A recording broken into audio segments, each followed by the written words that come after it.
pláticas magistrales le corresponden a la gente magistral, a la gente, ¿verdad? Yo todavía estoy en la residencia y él ya egresó de la residencia hace rato. De tal manera que esto es una plática de amigos, es una plática en donde se trata de compartirles lo que hacemos en el segmento anterior del Conde, lo que hago en mi consultorio, más lo que le he aprendido a todos mis amigos en Galaxa que hacen este tipo de circo. Se vale interrumpir, se vale callarme y se vale contradecirme además, porque me la paso peleando con todos mis amigos de Galaxa con miles de cosas que se van a ver ahorita. A ver, ¿a dónde vamos? Ya hay alguien que sabe más que yo de esto. Solo 5 años de diferencia establecen un 20% de diferencia en la frecuencia de catarata que vamos a ver. ¿Sí? De tal manera que el mercado al cual nos vamos a dirigir no solamente se va a hacer mucho más grande en unos 15 años. No formamos ni siquiera a los suficientes médicos para darle tratamiento a mi generación, ¿sí? Para que se den una idea del tamaño del mercado que va a ocurrir en 15 años. No lo digo yo, lo dijo Enrique Grago en una plática que le vi y que por ahí tuvimos una discusión amable, pues, en el sentido de no estoy de acuerdo, por eso yo estoy bien. La otra parte es el astigmatismo. Evidentemente que el astigmatismo, dependiendo de la genética del grupo étnico al cual me dirijo, pues sí, entre un 10 y un 30% de la población va a tener astigmatismo, con lo cual tengo que aprender a manejar astigmatismo para aprender a hablar, para aprender a manejar multifocalidad, porque generalmente, o no generalmente, pero sí cuando menos entre un 70-80% pueden tener astigmatismo. Y ese astigmatismo no perdona la calidad de visión de un multifocal. De tal manera que si ustedes están acostumbrados a poner lentes tóricos arriba de una dioptría, cuando piensen en multifocalidad tienen que pensar que sí deben echar mano de esos lentes, aún por debajo de una dioptría de astigmatismo. ¿Qué está pasando con nuestra población? Pues esto, ¿sí? Efectivamente, cuando yo nací por ahí de 1638, esta era la pirámide de población.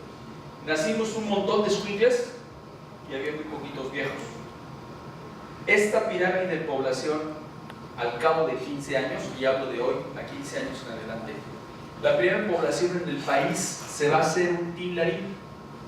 Va a ser así. ¿Nacen menos niños? Sí. Mi generación está aquí, en medio, a mis 50 y tantos años de edad. Y se están empezando a aparecer más viejos. En 15 años, la primera población va a ser esto. Van a nacer menos, está funcionando que nazcamos menos mexicanos, pero los que estamos ahorita en los 50 y tantos, va a hacerse francamente hacia arriba. De tal manera que sí, efectivamente, los oftalmólogos, y es lo que diría yo con Enrique, los oftalmólogos vamos a estar llenos de trabajo. Bueno, ellos, yo ya no, yo espero ya estar retirado, pero ellos van a estar llenos de trabajo. ¿Sí? El problema no va a ser la cantidad de trabajo que van a tener los oftalmólogos jóvenes. ¿Sí? No se van a dar abasto con todos los viejitos que vamos a hacer. El problema es que va a pagar. Es a donde realmente tendríamos que discutir. Obviamente los países desarrollados pues les va a pasar lo mismo con suficiente dinero. ¿Cómo le hacemos para manejar presbicia? Bueno, monofocales, poquito de visión monocular modificada, los dejamos con ojo miope, los dejamos con el otro ojo hemétrope, gracias, y de esa manera lo manejamos. Trifocales, ya ni siquiera les puse los bifocales porque yo creo que ya no se ponen, ya desaparecieron. Hay quien insiste que sí siguen funcionando desde el punto de vista, están ya guardaditos ahí en algún lado, echándose a perder y pasando su tiempo de vida. De estos tenemos diferentes tipos. Los acomodativos ya también los abandoné hace mucho tiempo, ¿sí? Los lentes acomodativos son grandes lentes monofocales, caros y que terminan no sirviendo para nada, ¿sí? Un día me llegó un paciente con muy buen nivel económico en México, que se fue a operar con alguien en Estados Unidos para que pusiera sus lentes acomodativos. Sí le cumplió, el paciente podía ver de lejos y de cerca, ¿sí? Le puso un lente Cristalens que ustedes conocen, con bisagras, solo que veía ya un poco borroso, le hice su capsulotomía y efectivamente el paciente seguía viendo de lejos y de cerca perfectamente bien, con Cristalens en los dos ojos. Primer ojo 20-20 de agudeza visual, el otro ojo 20-60 de agudeza visual, menos 1.50 y podía ver de cerca. ¿Le cumplió lo que le ofreció? Sí, y le cobró muy bien cobrado. De tal manera que para mí esto es algo que ya hay que abandonar. Cuando no es por el momento, no vamos a ningún lado. ¿Qué creo yo? A ver, vamos a la primera causa de error para poner multifocales y tónicos.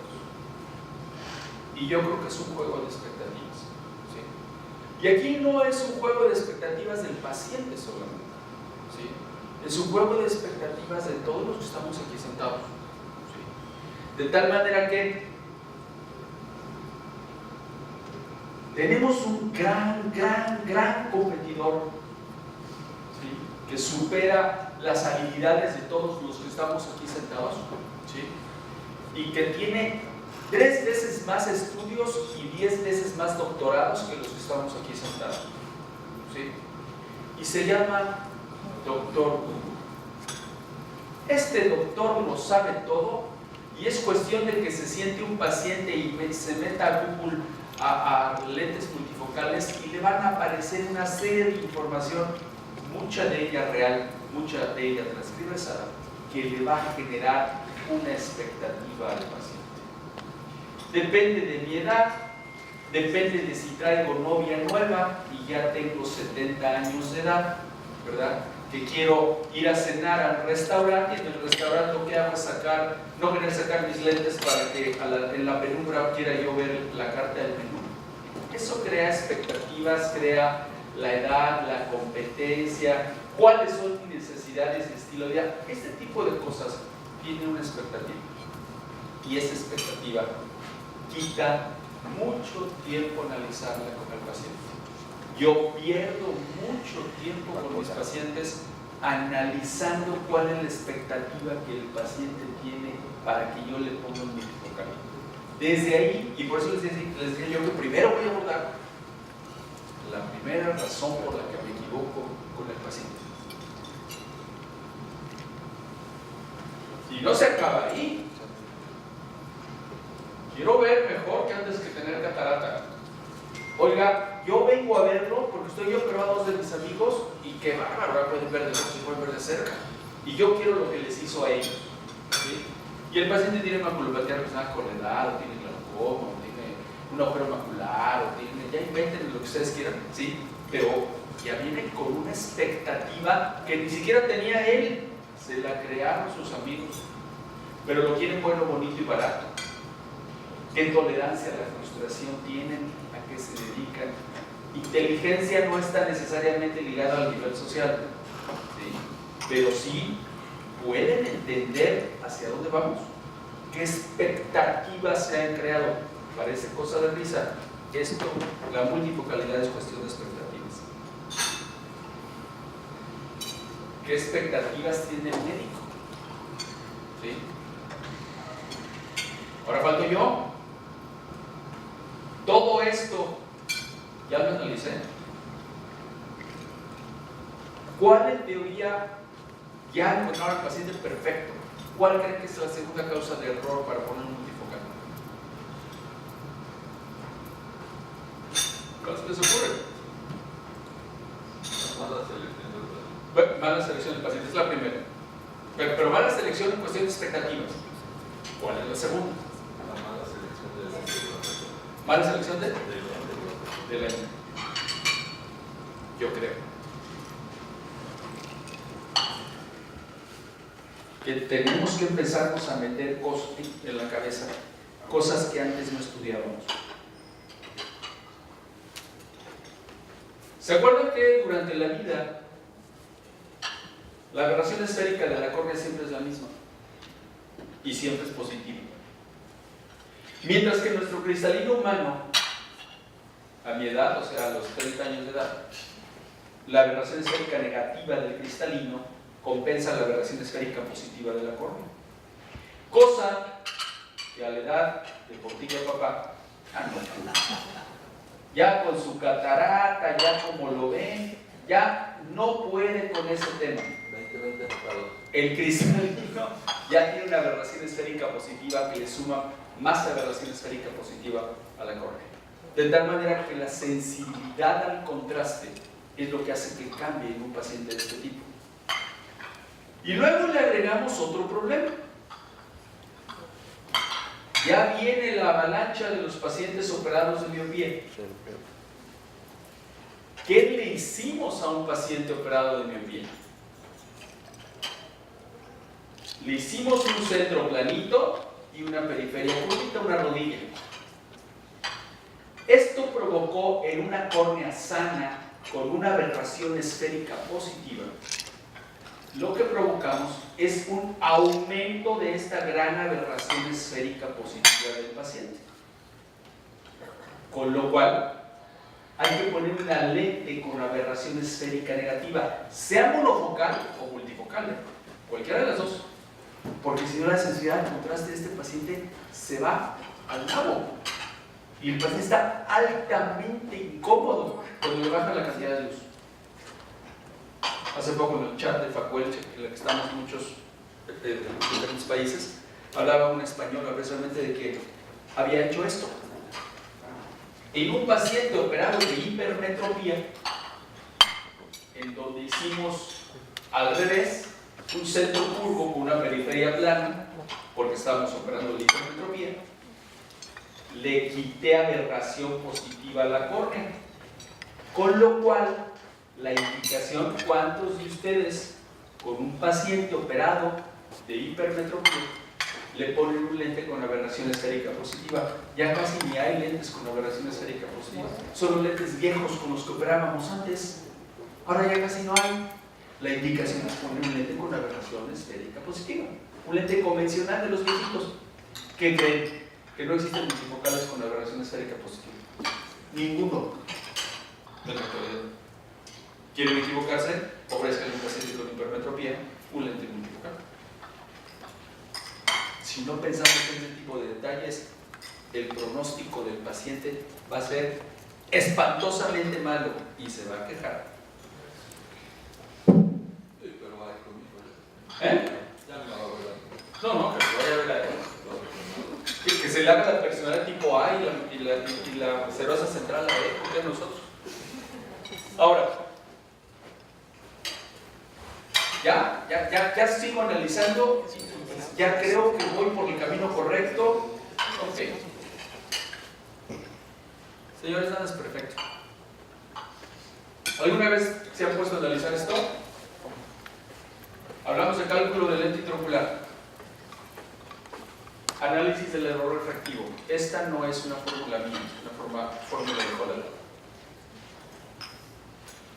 La raíz cuadrada de la suma de cada factor que me puede llevar a un error en el cálculo del lente elevada al cuadrado me puede dar la diferencia entre la hemetropía y cómo me quedó el paciente. ¿Sí? ¿Cómo midieron la keratometría? ¿Usaron un keratómetro vulgar común y corriente? ¿Usaron un topógrafo? ¿Usaron lo que ustedes me digan? ¿Sí? ¿Cómo leyeron el eje AP del paciente? ¿Con ultrasonido? ¿Lo leyeron con un interferómetro? ¿Lo leyeron con...? Ustedes saben que si leyeron con un interferómetro el eje AP, no pueden traer las keratometrías de un chaval y insertárselas y ya con eso calcularlo. A cada posible error en el cálculo del lente ocular, incluida la calidad de la lágrima, y esa es básica, elévenlo al cuadrado y súmenselo a todos los demás factores para saber por qué se equivocaron y lo sacan raíz cuadrada al final. Puede haber una dioptría de error, con lo cual un multifocal va a estar un poco enojado si lo dejan hipermetro pedir una dioptría. ¿Sí? Keratómetros, errores, sumas elevadas al cuadrado, y con esto Holland les dice más o menos cómo anda la posibilidad del error refractivo, que es el siguiente factor que hay que tener pendiente. Y ahí no se acaban las cosas. Cuando comparan ustedes, esta es una encuesta de salida de ASCAS hace como 5 años, la posibilidad del error, y solamente voy a esto, vamos a entender en entropía como que yo dejé al paciente más o menos 0,50. Solo el 2% de los cirujanos en esa encuesta de salida en ASCAS dijeron que sus pacientes les quedaban así en un 90%. El 60-85% de los pacientes dijeron que los pacientes les quedaban, la mayoría, así. Con lo cual estamos muy lejos de darnos métropes si contestaste realmente la encuesta como nos están quedando los pacientes. ¿Sí? Más o menos 0,50.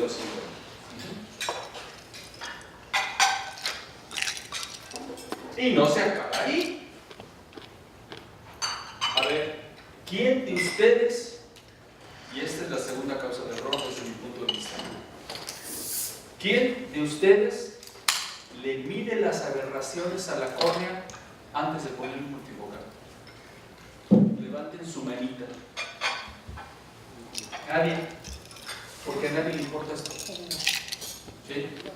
Y para mí es la segunda causa de error después de no haber elegido al paciente correcto.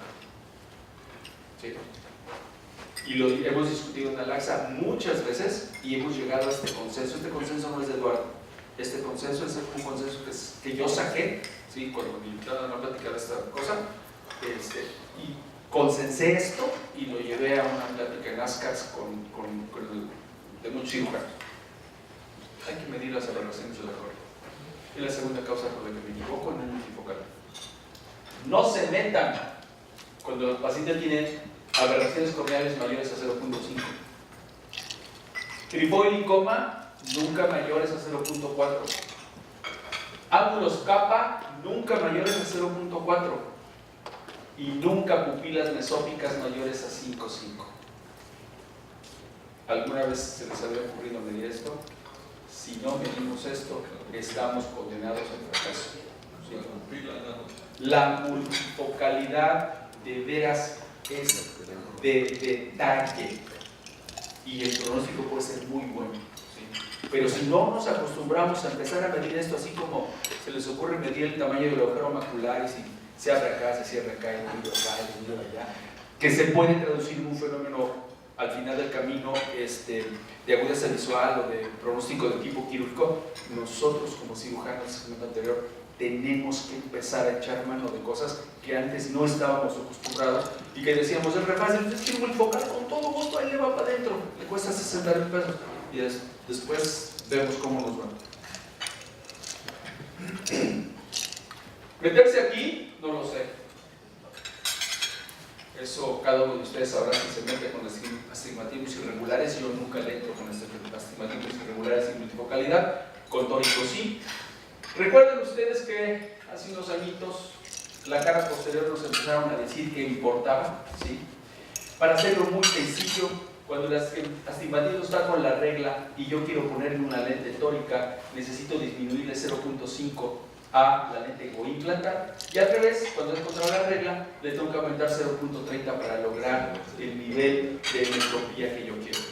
Los calculadores actuales, el de Barrett, en fin, ya toman en cuenta la cara posterior. Ojo, no estamos midiendo la córnea posterior de cada ojo humano, hablamos de generalidades, de tal manera que esta córnea, esto lo que hace es tomar en cuenta los perfiles de una población muy grande con la cual se midió este detalle para ir modificando la cantidad de toricidad que le voy a agregar o a quitar según si el paciente tiene el astigmatismo con la regla o contra la regla. ¿Cómo funcionan los tóricos? Pues ya lo sabemos, que queremos estas tres agudezas visuales. El que inventó los lentes tóricos es un genio. Sí, perdón, los lentes trifocales. Este es un genio. Si alguna vez a mí se me hubiera ocurrido esto, les juro que de todas maneras no lo hubiera fabricado. Me hubiera dicho, todos los pacientes van a estar meditando peor que con un restaurante. ¿Sí? ¿Qué hicieron? ¿De qué depende el poder cercano de una lente Restore? Del tamaño de la apodización que yo le dé, que es de aquí hasta acá, y de la distancia que hay de aquí a acá. Y de eso depende la graduación de una lente bifocal. Hablo bifocal intraocular. Un lente que yo le pongo 350 para que vea de cerca, tiene este tamaño de espigas y esta distancia. Si yo quiero una lente de 1.75 y hubiera, tiene que tener este tamaño de espigas y esta distancia. ¿Cuál es la genialidad de que inventó los trifocales? Dijo, pues ya sé qué voy a hacer, muy sencillito. Pongo una espiga para ver de 350 para ver de cerca, y en medio ponga una de 1.75 para la intermedia. Y luego voy a poner una de 350 y luego le bajo una de 1.75.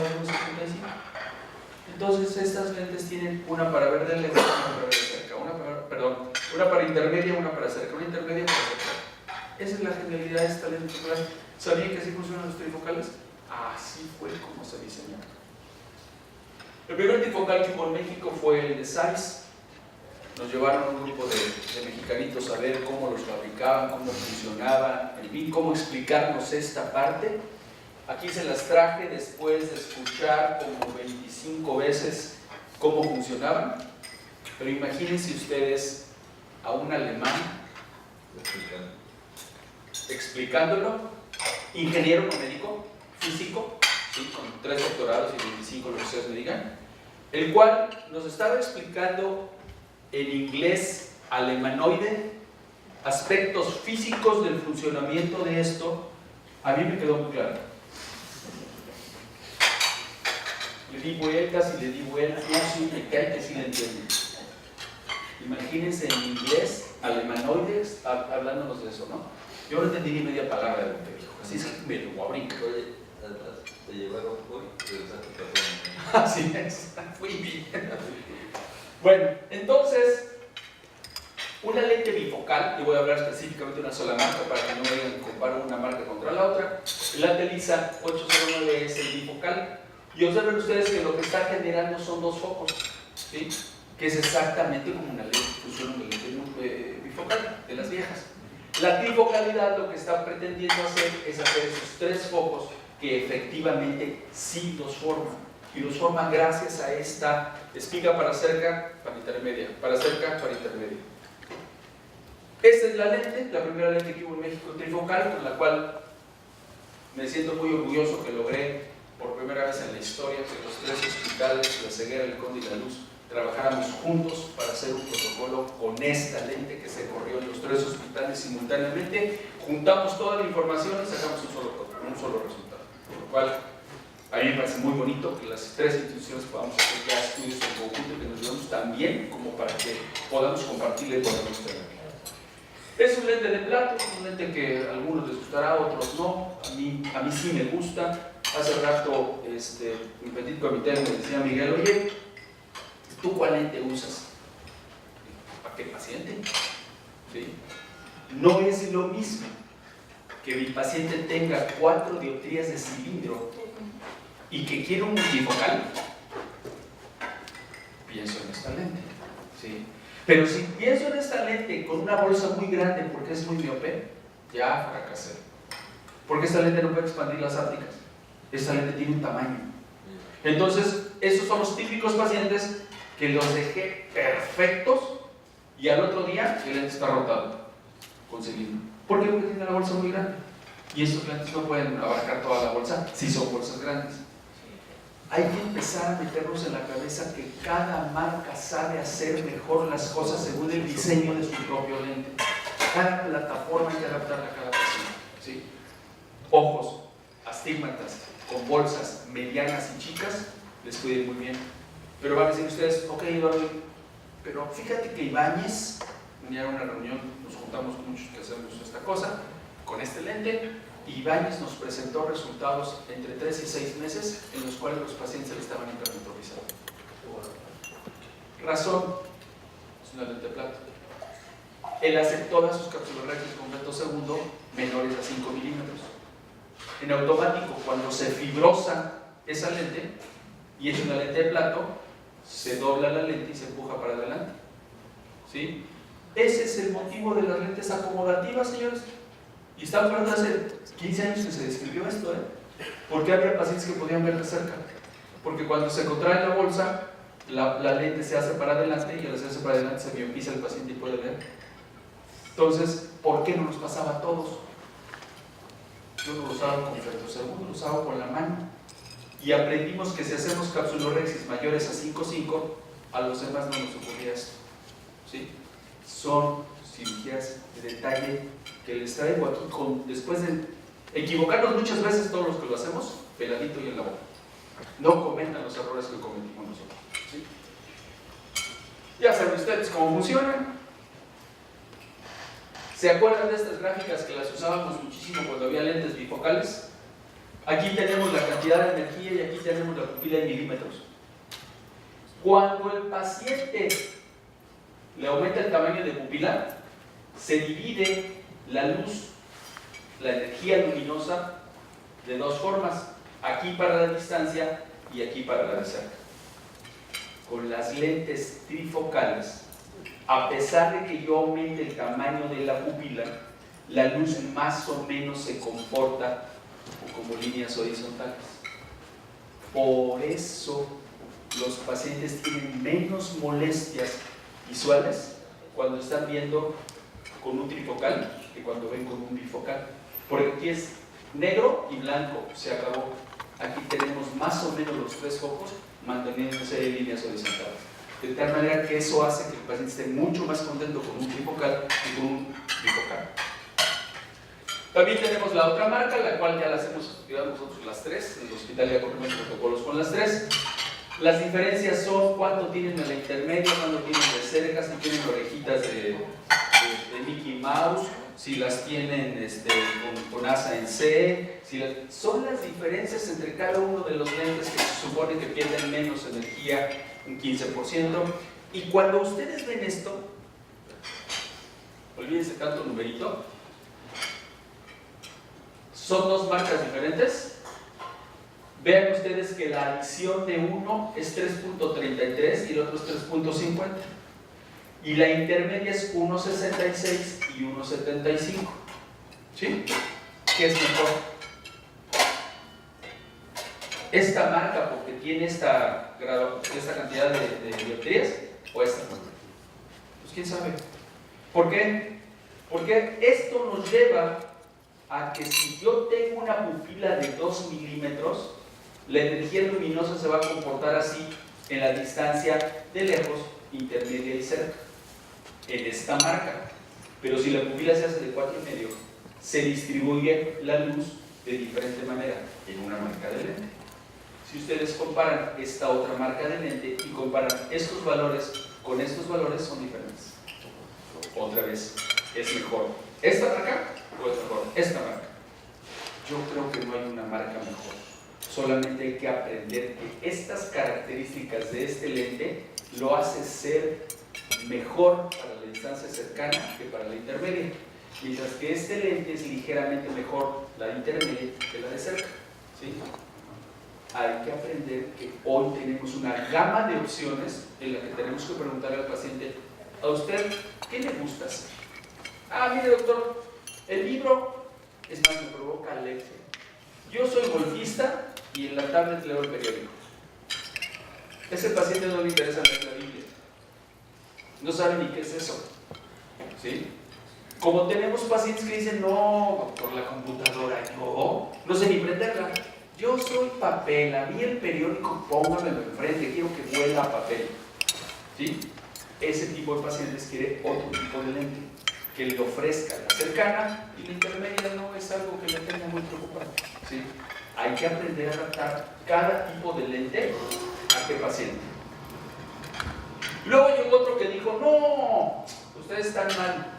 Lo importante es que yo quiero tetrafocalidad, porque la tetrafocalidad me va a ayudar a que el paciente pueda ver mejor en la distancia intermedia.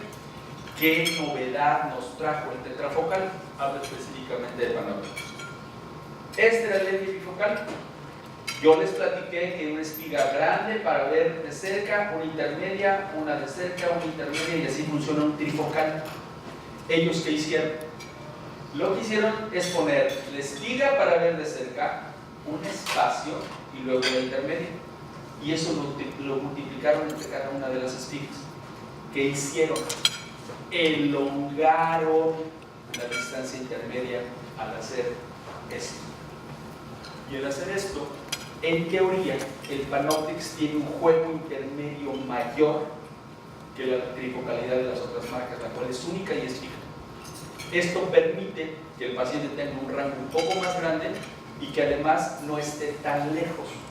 En la trifocalidad de distancia intermedia está muy lejos, en teoría, en las lentes trifocales. En las tetrafocales, la distancia cercana se hace un poquito más cercana.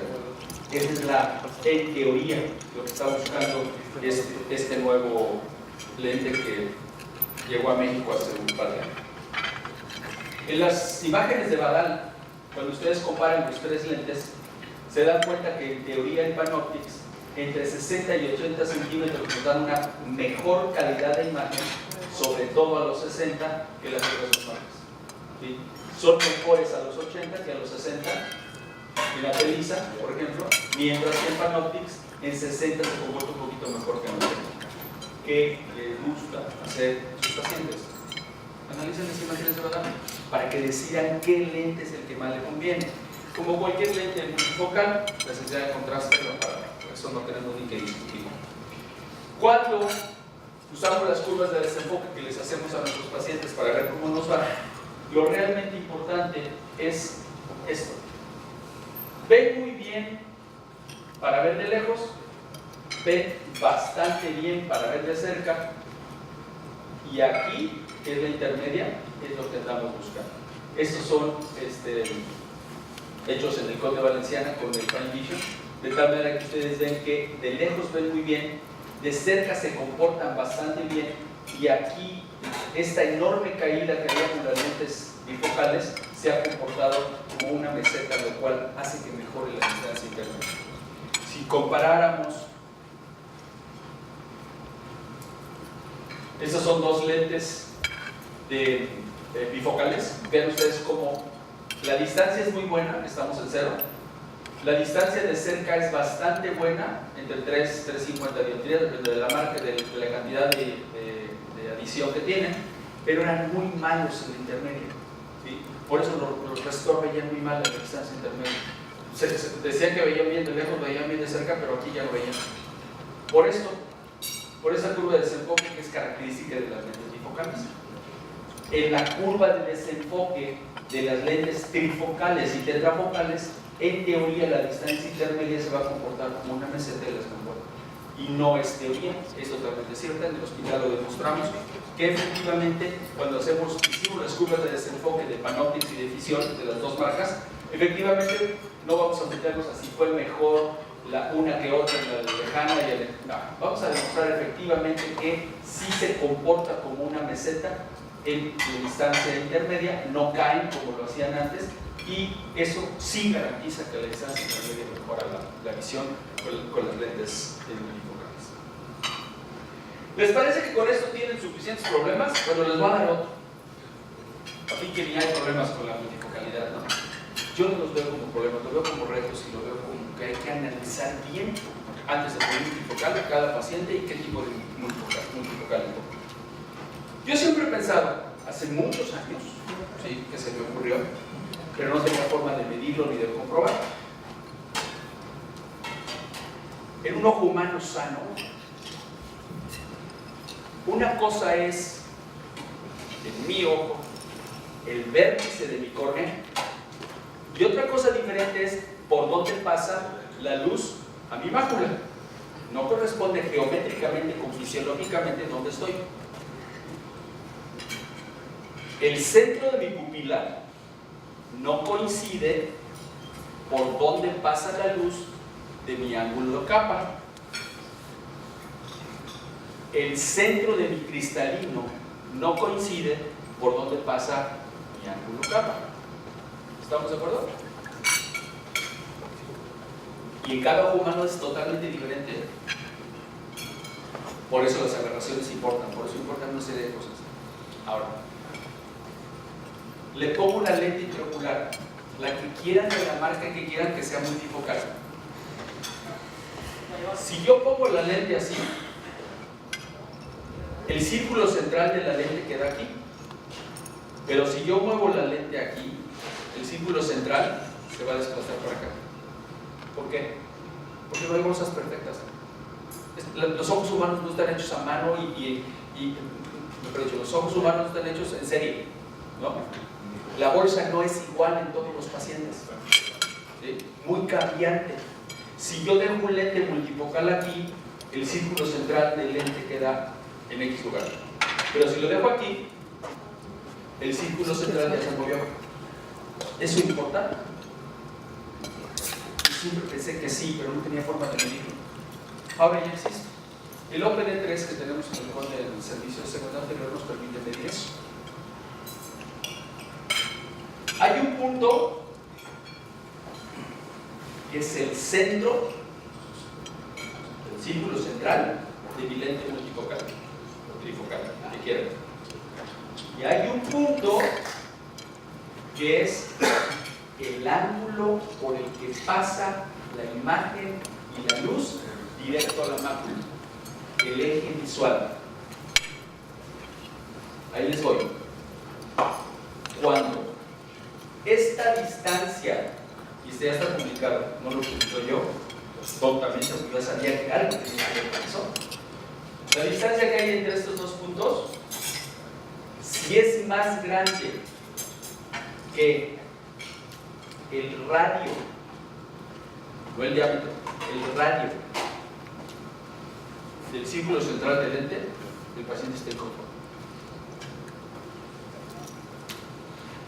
¿Sí? Y ya está publicado. Desgraciadamente me lo ganaron, yo sabía que por ahí tenía que haber un rollo. Del centro del eje visual al círculo central, al primer anillo. Cuando esta distancia es más grande que ese radio, el paciente está inconforme. ¿Sí? Y eso no lo vamos a alterar. Eso sí es fuerte, porque ni siquiera sé dónde tiene el eje visual del paciente antes de operarlo. ¿Y dónde le voy a dejar el círculo del anillo central? ¿Te acuerdas que lo decíamos habitualmente los analizáramos un poquito? Sí, claro. Lo cual, desde el punto de vista no sirve. Porque tú lo dejas nasalizado y te volteas y cuando te regresas ya se regresó el lente a su lugar. Así es. No me servía ese tema. Esto ya lo vamos a obviar. No, ahora sí ya sé. Mis residentes salen nachas, ya saben poner lentes, ya saben cómo, si los ponen de un lado o del otro, cuál es la marca correcta. Y cuando yo pensaba que ya tenía todo controlado, resulta que no es cierto.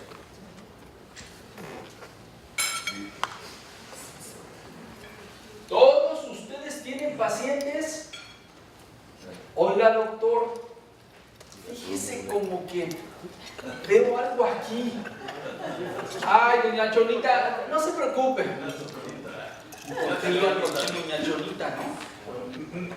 No se preocupe, se le va a quitar. Gracias a Dios se les quita, ¿eh? A la mayoría. Pero no tenemos ni idea de por qué. Se neuroresigna.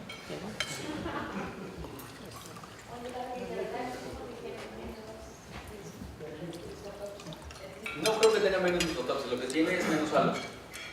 Porque el Symphony nada más es para lejos y internet. Si miopizas un poco al paciente, le pierdes de lejos, mejor el internet y mejor de cerca. Tienen menos halo, se quejan de menos halos que los trifocales. Sí, eso es un hecho. Y todos, el ARA y el Symphony. Porque el ARA, vamos a presentar ahorita en el Congreso de Puebla de la Sociedad de Catarata, vamos a presentar los resultados de los 3 hospitales con el ARA, que es el de extendido de SAIS. ¿Qué son las disfotopsias? Todos sus pacientes les hablan de disfotopsias, nomás que nos hacemos tontos y no les hacemos caso. ¿Sí? Pero de que las tienen es un hecho. No fumaron nada, no se metieron nada. Sí ven las disfotopsias, es un hecho que las tienen. Son fenómenos ópticos que no quisiéramos que los tuviera. Y se ven como halos, se ven como sombras. Todo lo que los pacientes les dicen que ven es cierto, no se crean que están inventando. Depende de varias cosas, no sabemos exactamente por qué y en qué pacientes se van a presentar más o menos, pero depende de tonterías como qué distancia hay entre la pupila, el borde de la pupila y dónde quedó el lente. Hay pacientes, cuando está dentro de la bolsa, el ojo tiene un segmento anterior que es diferente entre un ojo y el otro. Entonces, si hay una distancia mayor entre dónde quedó la posición efectiva del lente y dónde quedó el borde de la pupila, el paciente puede quejarse de disfotopsias. Las hay positivas y negativas. Incluye la capsulorhexis, incluye el tipo de lente, el borde del lente que le pusieron. Y las hay positivas y negativas. Las disfotopsias positivas se ven con halos, burbujas o rayos luminosos tubulares, como este que está aquí marcado, ¿sí? Y las negativas que se comportan como sombras. La mayoría de ellas son temporales. ¿Por qué no existe un solo paciente que tenga disfotopsias negativas nasales?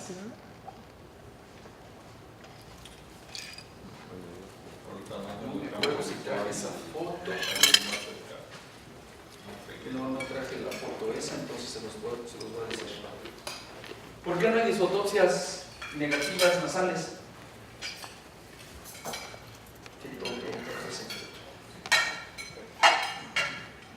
Por la nariz.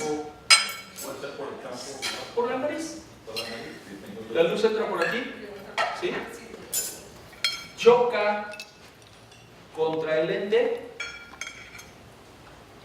Es diferente tener un lente construido así que un lente construido así.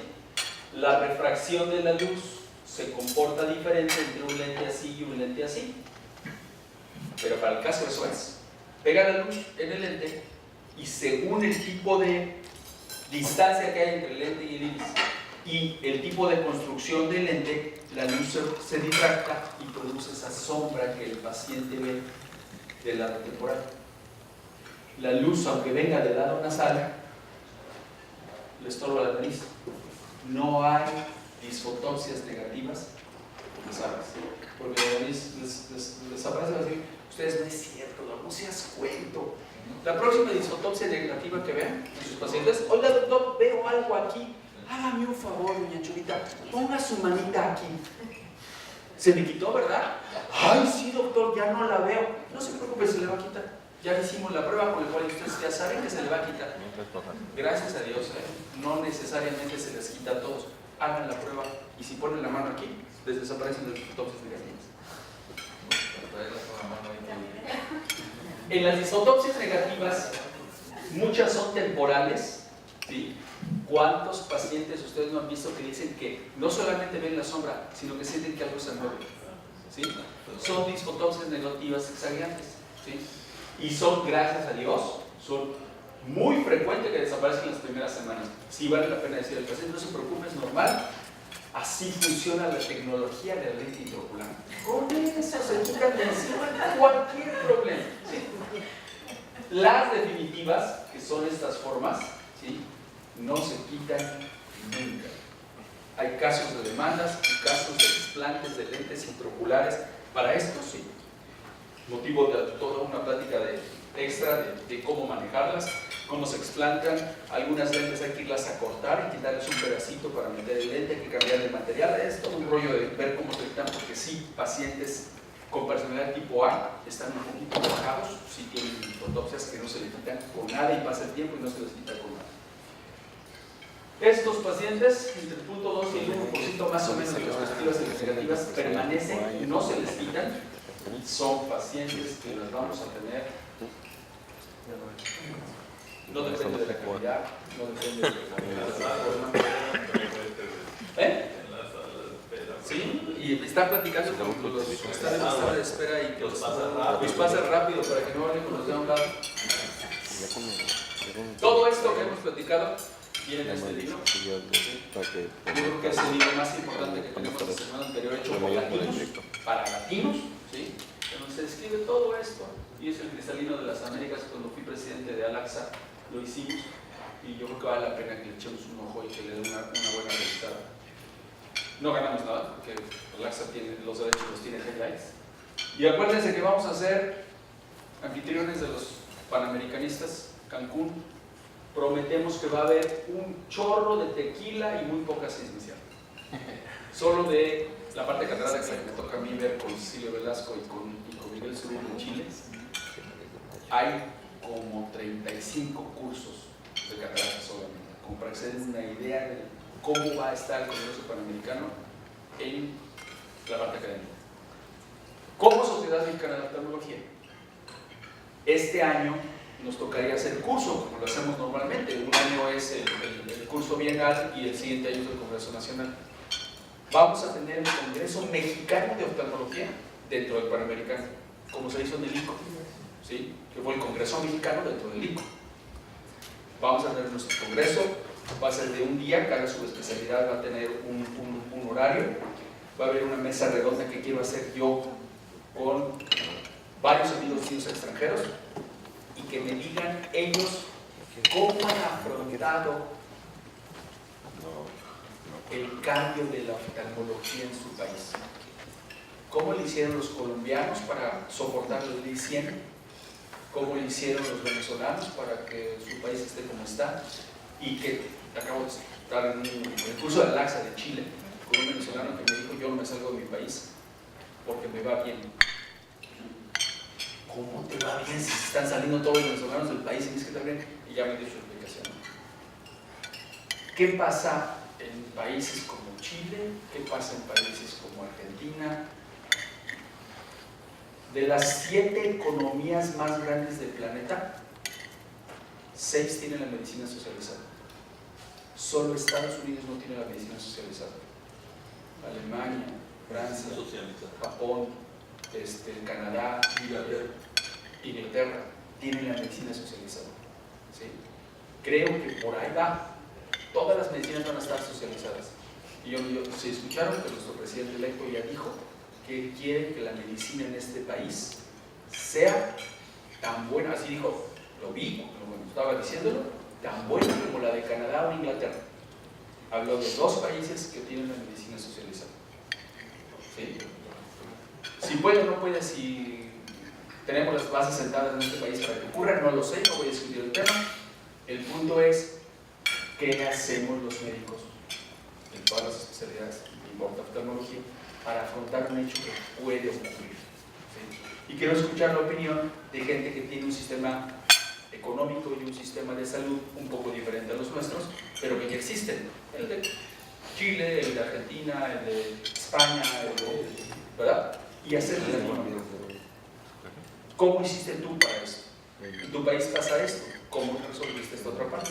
Creo que nos pueden nutrir en función de que somos países cambiantes, somos países que necesitamos escuchar cómo otras etnias resolvieron problemas a los que pudiéramos nosotros enfrentarnos. Les agradezco mucho su atención, muchas gracias por la invitación. ¿Alguna pregunta? Con todo gusto. Ya salí cenar y ya tengo hambre. Nos dejaste peor que yo. Sí. Gracias por tenerme de esa manera. Oye, Lalo, una pregunta nada más, ¿puedo? Sí. Última, a ver. Lo que quiero. Focal femenino se vale. ¿Experiencia? Sí. No, no estoy de acuerdo. Carriazo, que ustedes lo deben conocer, está convencido de ello, yo no estoy convencido. Yo creo que el éxito de la multifocalidad depende estrictamente de la metropía. Y en un ojo de un niño, el globo ocular va a cambiar de tamaño. Y al cambiar de tamaño, en automático la graduación ya le cambió. Y entonces tengo que poner una lente externa, la cual ya no le va a dar la calidad de imagen de un ojo que en teoría ya no se va a mover gran cosa su tamaño, su eje AP, y que una vez que me quede dentro, pues ya se quedó dentro. Ya sé, Luisa, que me vas a decir que no es cierto. Pues también estoy de acuerdo con ustedes. Mi mujer me sacó del kinder para casarme con ella. Yo tenía 25 años cuando me casé, pero me agarró cuando estaba yo en el primer semestre de medicina. Cuando yo entré a la residencia, le hice su primera graduación hecha por mí. Y mi mujer tenía 0,50 años de civil. Mi mujer el día de hoy, 30 años después de casados, ya va en dioptría y media de astigmatismo a 90 grados. Sí, pero eso se explica porque la córnea cada 5 años la sube. Ese es el tema.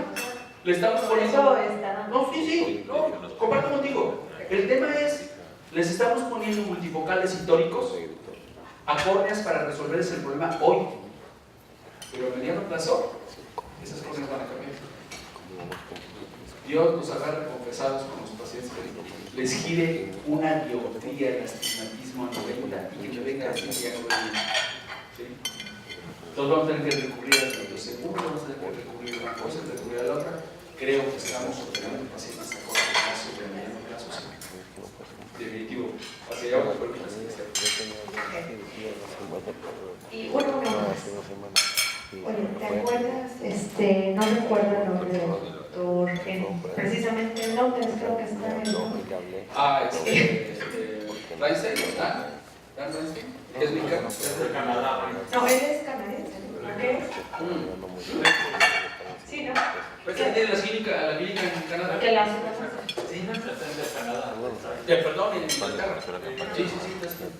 ¿Qué opinas de disfrutar? ¿Sabías? Nomás por Te voy a contestar. corroborar alguno, Te voy a contestar lo que... por dar el beneficio de la duda quizás. Te voy a contestar lo que yo... Es en ese curso de córnea en México que habló de lo que él está haciendo y que me peleé con él porque le dije yo no estoy de acuerdo con lo que me está diciendo. Platicando en un grupito ahí fuera de ya... Yo no me sé la cara. Del Por curso. Uno de ellos, ni siquiera fui yo, uno de ellos fue el que dijo, es que Dan habla de una cosa, le va espectacularmente bien y es el único que habla de eso. No hay de que hacen lo mismo en Singapur y hacen lo mismo en Tailandia y hacen lo mismo en Canadá y les va bien. Él es el único que habla del tema y les va bien. Entonces por eso tengo mis reservas. Pues Dalito, muchísimas gracias, de verdad. Híjole, podríamos seguir, de veras para mí es siempre un honor estar escuchándote, aprendemos mucho siempre contigo. Un placer de verdad tenerte aquí, nos hubiera gustado consentirte más, no te pudiste dejar, pero lo vamos a volver a invitar. Con mucho gusto, Dalito, recibe del colegio. Gracias. Bendiciones.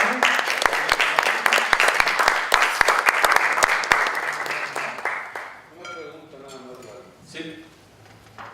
O sea, utilizando todo tu conocimiento, ¿no? que tienes en escoger los pacientes y operarlos, de los que operas, ¿qué porcentaje se quejan de molestias? Ya que los seleccionaste y todos los operaste, ¿cuántos llegan y te dicen, oye, no veo bien, no estoy contento o algo? ¿Qué porcentaje? En mis manos como un 10%, 10%. porque yo soy muy cuidadoso. Por eso, 90% están contentos. Están aceptablemente contentos. En sus grados, evidentemente, pero el 90% están contentos. La siguiente pregunta que yo esperaría que me hicieras es ¿a cuántos pacientes les he explantado un multifocal o un trifocal? No, yo me quedo con el 90%, es muy bueno. Muy bueno, Muy bueno. muy bueno. Pero yo soy muy quisquilloso. Yo de veras les expulgo todo lo expulgable. Aberraciones para mí es básico. Se salen, tienen aberraciones 0.6, aberraciones totales. Usted no es candidato a estudiantes, se acabó. A ninguno, ¿eh? A ningún trifocal. Ahora, aquí, Pepe, tú pones mucho multifocal. Sí. Ahora, ¿en qué porcentaje se quedan tus pacientes? Yo manejo mucho personalmente la explicación preoperatoria. O sea, decirle al paciente, yo lo primero que le digo, si usted viene pensando en que puede sacar una varita mágica, sálgase y váyase con él. Lo mandas con Rogelio. No, claro. Pero ¿qué porcentaje? No, yo sí tengo entre el 10 y el 15% de disconfort, pero hay pacientes Pues que te va muy bien también. me va muy bien. Y no le haces todo lo que le hace Eduardo. Le rasco mucho, pero mira, tenemos pacientes que hasta porque le lagrimo un ojo no están contentos. Acá no hay muy flow, ¿no? Oye, El que nada sabe, nada teme. Yo creo que sí hay que buscarles, hay que estudiarlos bien antes de someterlos. Una cosa, en pacientes posoperados de cirugía de láser, ¿Qué pacientes quedan más contentos? O sea, los miopes o los hipermétropes con lentes multifocales. O sea, ¿cuál es su experiencia en eso? Número 1, nunca pongo lentes multifocales en operados de hipermetropía. Por lo que te decía, que no existen lentes con aberración esférica positiva multifocales. Nunca. Miope. Respondo a tu pregunta y a tu pregunta. Yo no soy partidario de utilizar lentes multifocales, y multifocales me refiero a todos, ¿sí? En pacientes operados de refractiva previa. Y pues nunca, ni uno pongo. A lo mejor por eso tengo 10% de pacientes enojados conmigo. Yo no indico, como vas a escuchar a muchos amigos míos en Alaxa y en donde tú me digas que sí lo hacen, Eduardo no lo hace. Yo nomás quiero pensar la cantidad de aberraciones que le generó el corte, que le generaste con el láser. Le pones una lente multifocal que le genera más aberraciones todavía y quieres que a las 6:30 de la tarde brinque de gusto porque trae un multifocal de juego. Yo no lo hago, punto. Esa es una contraindicación para mí, pero hay mucha gente que lo hace. A lo mejor el menos peor de los casos sería, menos peor, creo, un láser miópico y poner un trifocal. Láser miópico y trifocal hay gente que lo hace, yo. O sea, ¿Sí? Sería el que le va mejor de todos los operados, sí, por supuesto. Rango de edad para el multifocal. ¿Hay o no hay? 30 para... No, sí, no, es una gran pregunta. Tengo una paciente que lo operé como a los 50. Lo sigo haciendo. Hipermétrope de 250. La señora está estacada en los lentes, no ve un caramba de lejos y mucho menos de cerca.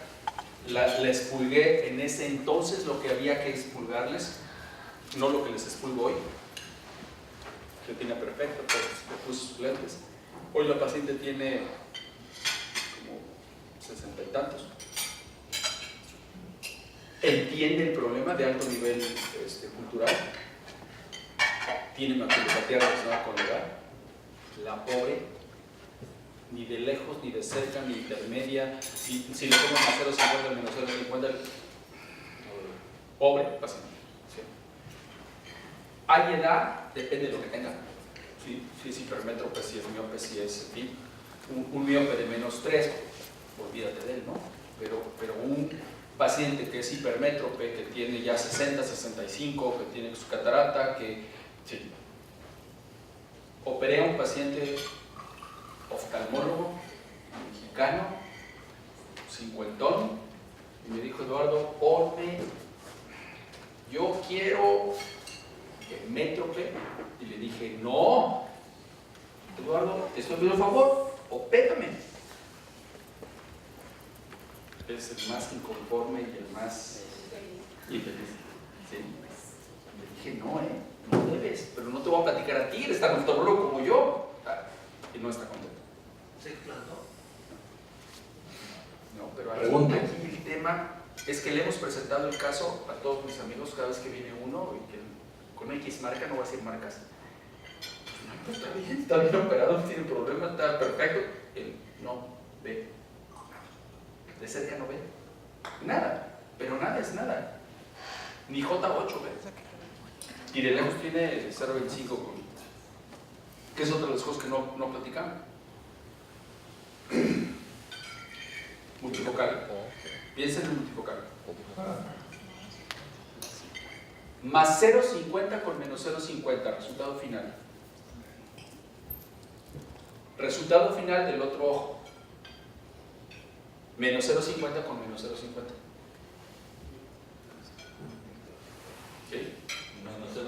Hay que pensarle cuando reciben el cálculo. Yo todos mis lentes, yo me compré una Master 700 para mi consultorio y yo le mido exacto como, según la máquina, que me parece la mejor, y tuve yo el Master 500, me parece la mejor de 700, cómo me está calculando el equivalente esférico que le va a quedar al paciente. Más 0.50 con menos 0.50, el paciente tiene más 0.25. Diferente a que me quede menos 0.50 con menos 0.50, porque en automático le queda menos 0.75. De lejos me dice una grosería, pero de cerca está más contento. ¿Sí? Hasta ese tipo de estupideces que hace tiempo me parecían estupideces, ahora las mido. Según la maquinita, ¿cómo me van a quedar? ¿Sí? Y escojo el lente intraocular según el residual que me va a quedar con el cilindro que tiene esa córnea, antes de tomar la decisión. Ya tienes un paciente, yo creo que a todos nos ha pasado y te quedó con una residual arriba de uno. No de astigmatismo, vamos a hablar de miopía o hipermetropía. Olvídate de lo agregado, de ojo seco y todo lo demás. ¿Qué es lo primero que, cómo resuelves el problema? Si lo operé yo y estoy en las primeras 3 semanas, hay que cambiar el lente. Pero, Si no lo operé yo, ya lleva 5 oftalmólogos, trae la demanda en la mano para el primero. Le propongo algo refractivo. por fuera. Sí. Y si es mujer y tiene ojo seco. Por favor. No, ahí hay que explicarle el lente o explicarle que empiezan sus lentecitos y se acabó. Ojos secos. No va bien. Doctor, por ejemplo, ya tengo mi paciente programada para lente trifocal y tengo ruptura capsular. ¿Cómo encuentra ahí? Claro. Uno, el paciente sabe que se le puede romper la cápsula y que un día el país que más lentes Restor ponía en el mundo después de Estados Unidos era Venezuela. Y en México pues, nosotros poníamos así, ¿no? Entonces mandé una adscrita mía que se fue con un par de amigos venezolanos a que vieran por qué ellos tenían ese éxito. La cultura de la belleza. Oiga, doctor, vengo a verla porque usted ya operó frente a frente, nos juntamos a jugar y quiero que me ponga el lente para ver cerca. Oiga, pero mire, existe algo que se llama endophthalmitis. Oiga, doctor, ¿me puedo operar el martes? Pero mire, ¿se le puede romper la cápsula? No, el martes no, doctor, yo creo que mejor el jueves, porque el martes me acordé que tengo una primera comunión. Oiga, pero existe el leve macular quístico aún en pacientes que tienen cirugías brancas. No, doctor, mejor el martes, sí. Mejor cambio de compromiso, ¿sí? ¿Sí me explicó? ¿Sí? Es cuestión de actitud, es cuestión de ciertos parámetros que no tenemos todo. Y es muy diferente cómo abordas a un paciente que trae la idea de cultura de belleza contra el paciente. Por eso para mí es tan especial cómo escojo cada paciente y el tipo y modelo de lente que voy a utilizar con cada paciente.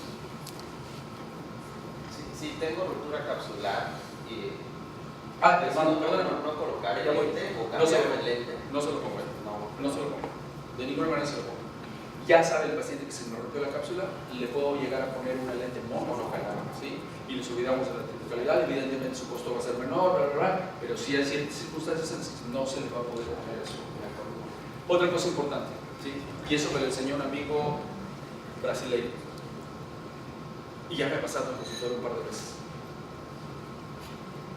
Para que la alta tecnología, lo cual es cierto, no estoy mintiendo, ¿sí? Para que la alta tecnología en una lente multifocal funcione, se requiere luz. Se van a quitar el 75% de los problemas con un paciente que se está quejando, ¿sí? El paciente, mire doctor, mi consultorio siempre está en las tinieblas todo el tiempo, toda la consulta, ¿sí?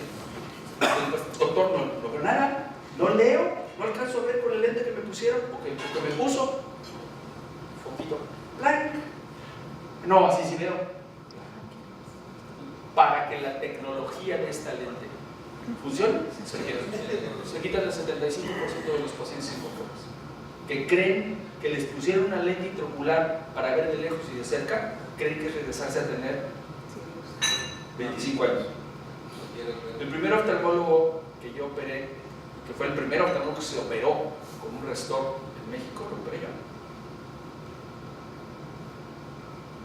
Y me dijo, Eduardo, tienes prohibido volver a decir que con el Restor se ven halos y se ven... No es cierto, no se ve nada. Me regresaste a como si yo tuviera 25 años de edad. Todavía bromeó, me dijo, no habría manera de que hiciéramos lo mismo con otras partes del cuerpo. Dije, no, maestro, seguro me dijo eso. Murió ya de un infarto. Lo operé con catarata, ¿sí? rayado con el resto, feliz con el resultado que tenía bilateral con el resto. Y tengo un oftalmólogo operado que ya no se quiso operar el segundo ojo porque dijo, yo no me vuelvo a operar, ya esta cosa no funciona. Perdón, nada, no, Sí, cuando el segundo ojo se rompe, ya, bueno, no me ha pasado, quiero que me pase, porque a mí me ha dado miedo operar el segundo. Sí, a mí también, no es el único. Voy pensando en poner el mejor cálculo de lente para un monofocal de 3 piezas encima de la rexis, calculado el cambio de la posición efectiva del lente adentro de la bolsa y fuera de la bolsa apoyado sobre la rexis, monofocal. Y yo se lo digo al paciente, Sí. ¿no? Está la probabilidad de que y le va razonablemente bien, está de acuerdo contigo. ¿Sí? De hecho, hay gente que opera un ojo con monofocal y el otro con trifocal para darle lo mejor de su visión de lejos con ese ojo, con el monofocal, y el otro para ver de cerca. ¿Cuánto le bajas? ¿Cómo le bajas? Depende del cálculo. Sí, uno depende del cálculo de la constante, que esa es otra cosa que les decía yo de la fórmula de Holland. ¿Qué constante tiene el lente trifocal con el que lo calcularon? ¿Sí? ¿Y qué constante de lente le van a poner en el sulcus que todavía va adelante? ¿Sí? Tienen que revisar cuál es la constante de cada lente que están usando. Porque si ustedes agarran una lente que les dicen que es más 19.50 y le van a poner un WF, ese tiene una constante de 118.9. ¿Sí? Pero si ustedes van a poner un lente de Zeiss, a lo mejor tiene constante de 119.5. ¿Sí? No pueden agarrar una lente y agarrar la misma dioptría y ponerla. Hay una diferencia de 0.85 entre una lente y la otra. Por eso depende. Sí, pero de acuerdo ahí, pero ¿cuánto le bajas? ¿Qué? Si es de la misma constante. Más o menos como 0.50, pero no tiene la misma constante. Como 0.50. Tienes que ir preparado para eso, ¿no? Yo no creo que ese tema da para mucho y tiene cada vez más variables, es decir, habiendo más variables, no solamente de las tecnologías propias de los lentes. Yo quisiera hablar de algo que cada vez ya está invadiendo el mundo de la tecnología. Femtosegundo. Estamos hablando de que nosotros debemos de tratar de hacer, reproducir una técnica. ¿Qué tan real ahorita en este momento consideras que es el femtosegundo para colocarle focales? Pensando en lo que tú dijiste hace rato de no solo mediano, a largo plazo. Porque el femtosegundo también, ahí otra que es una segunda parte de la pregunta, sería muy bueno para pensar que lo peor que le puede pasar a un lente multifocal es el astigmatismo. Que con femto hacer arqueadas relajantes, que puedas contrarrestar en un futuro 10 años, 10, 15 años, un multifocal que quedó súper bien puesto, bien escogido, quedó muy bien al paciente, 10, 15 años. No sé si me entienden. Sí, a ver. Somos el único hospital, y tú lo sabes, que no tenemos femtosegundo de catarata. Yo no creo que el femtosegundo de ninguna manera sea superior a mí. Y no por payaso, ¿sí? Sino porque yo no creo que el femtosegunda realmente, por lo que me ofrece en precio, me lo dé en calidad. Sí. Exacto, pero o sea que ya cada vez marketing es otra cosa. Por eso es marketing. Pero no hay ningún estudio. Hace poco tuvimos un congreso en Costa Rica y vinieron europeos y latinos. Se llamó la Copa América. Y nos pusimos a discutir, estábamos vestidos de fútbol y todo. Y nos pusimos a discutir. Un español presentó por qué sí femtosegundo. Y yo presenté, que sería motivo de otra parte que me preguntar, ¿por qué no femtosegundo? Pero con estudios bien llevaditos, ¿no? En esa discusión le gané yo y le metimos gol a la otra y terminamos ganando la copa en ese momento. Hay suficiente información publicada en la literatura mundial que te dice que no hay ninguna diferencia ni refractiva, ni de calidad visual, ni de agudeza visual, ni de entre operar con femtosegundo o operarlo con tu mano. No hay diferencias. ¿Sí? Ahora, el femtosegundo llegó para quedarse, es un hecho. ¿Sí? Y es un hecho de mercadotecnia. Ahora, no debe costar eso el femtosegundo. No debe costar eso. ¿Sí? ¿Cuál es la piedra angular de un femtosegundo? ¿Las incisiones? Yo no me creo. ¿Que me corte el núcleo? No creo, porque de todas maneras tengo que meter la pieza de mano del fajo para sacar el núcleo. A donde creo que probablemente exista una fortaleza en el femtosegundo de la capsulorhexis. ¿Sí? Pero es muy cara la capsulorhexis con un femtosegundo. Acaban, por fin, después de 3 años que nos dicen cada año que ya lo van a sacar y que ya lo van a sacar, ya lo sacaron de veras el capsulaser. Ya tengo prometido el primer capsulaser para el Conde de Valenciano. ¿Qué es capsulaser? Es una molita que le vas a montar a tu microscopio. ¿Sí? Entras, le pones pigmentito, le echas disco elástico, pones una especie de lente de contacto grandote, lo pones encima, le disparas, te hace el rexis y te levantas. Se desarrolló en Estados Unidos con Chan y obviamente para que tenga FDA van a pasar 15 años, ¿sí? Pero en Europa ya tiene marcados. Pero nosotros lo vamos a tener primero. La vamos a tener primero en México que en Estados Unidos, y eso te lo garantizo, ¿sí? Ahí sí pagaban unos pesos más. ¿Cuál sería la dificultad técnica más importante en un cirujano de segmento anterior? ¿Las incisiones? ¿La capsulorhexis? Creo que sí. ¿Y la fractura del núcleo? Ahí sí le invertían unos pesitos por tener capsulorhexis hechas con láser, pero por un precio de ese tamaño. Así sí. Ahora, femtosegundo de córnea. Ya vamos a tener femtosegundo en el hospital, ¿sí? Bajo condiciones totalmente diferentes, económicas y de otros tipos que negociar, ¿sí? Que haga catarata y córnea, ¿sí? Y va a estar ahí en el córnea. Ahí se devuelve otra. Incisiones arqueadas para multifocalidad cuando se le movió el astigmatismo 3 años después, ¿por qué no? Así sí. Y no le voy a colocar ojo seco. No le voy a pasar por encima el cuchillito para generarle más aberraciones. ¿Por qué no? Ahora, aquí mi problema es que nadie me ha convencido de un homograma que funcione perfecto. De las arqueadas. Es que tú no hiciste queratrotomía. No, yo sí hice queratrotomía. Yo sí hice. Casi somos de edad, no te hagas pato. Ya se te olvidó que íbamos a jugar dominó en las noches. Ahora, motivo de mucha plática. Fórmula. Hoy, hasta antes de que me entregaran el 700, no, es que incluso cuando me entregaron el 700, no venía la suite de Barrett, que costaba más, todavía te costaba otra lana, ¿sí? Y ni siquiera había licencias para México, era Jaidis 100%. Y Jaidis L para operados en miopía previa. Con los clientes, así bueno. Me llega y compro la de Barrett. Hoy soy fan de Barrett. Entonces, para tóricos, para operados de refractiva previa, para Barrett universal, para los monofocales. Hoy soy fan de Barrett.